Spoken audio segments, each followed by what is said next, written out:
তাওহীদ শব্দের অর্থ একত্ববাদ, আল্লাহ এক, অদ্বিতীয়, তার কোনো শরীক নাই, এটা যেমন আমরা জানি। এর মানে হচ্ছে যে আমি আল্লাহ তাআলাকে একক হিসেবে আমার জীবনের প্রতিটি ক্ষেত্রেই আমি গ্রহণ করব।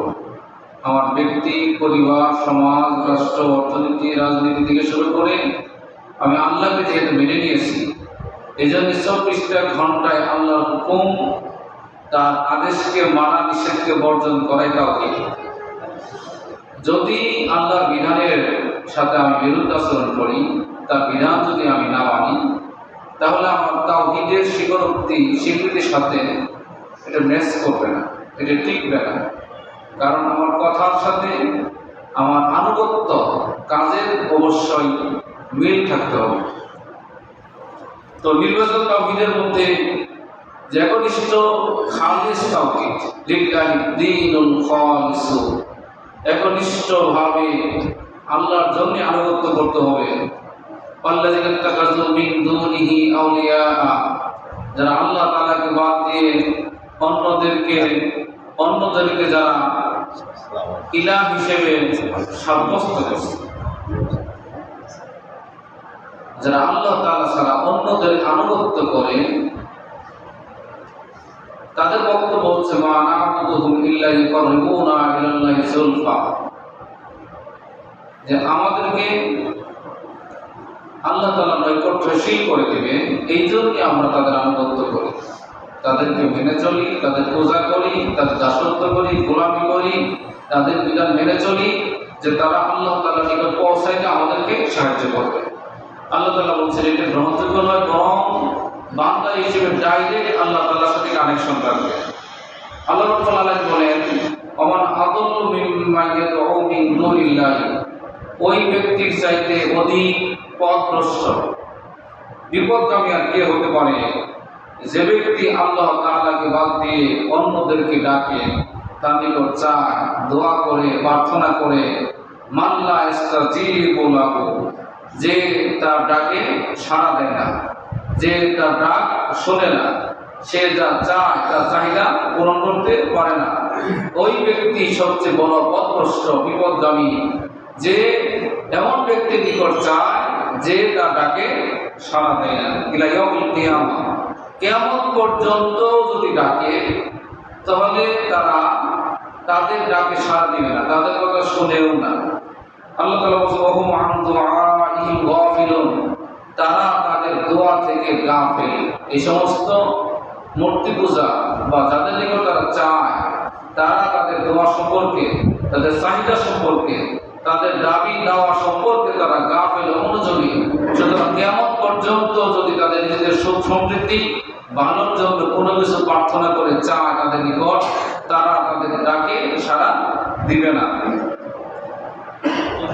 এই বিষয়টি যেমন আরেকটা আয়াতে আল্লাহ তাআলা বলছেন যে তারা ইন্নাল্লাযীনা তাদউনা মিন দুনিল্লাহি ইবাদুন আমসালুকুম, তোমরা আল্লাহকে বাদ দিয়ে যাদেরকে ডাকো তারা তোমাদের মতোই আল্লাহ তাআলার বান্দা।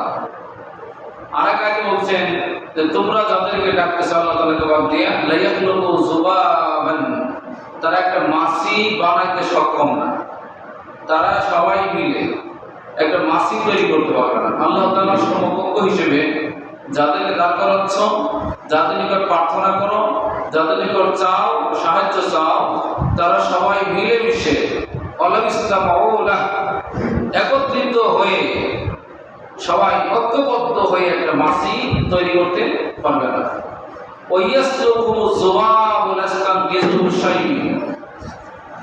এবং যাদের কাছে চাচ্ছ ওই সমস্ত দেবতাদেরকে, ওই সমস্ত মূর্তিদেরকে তোমাদেরকে সামনে, তারা যে অবস্থান করছে, তাদের নিকট প্রার্থনা করছে, তাদেরকে যদি মাছি সবল দেয়, তাদের নাকে ডাকে মাছি বসে, তবুও তারা মাছি থেকে নিজেদেরকে রক্ষা করতে পারে না।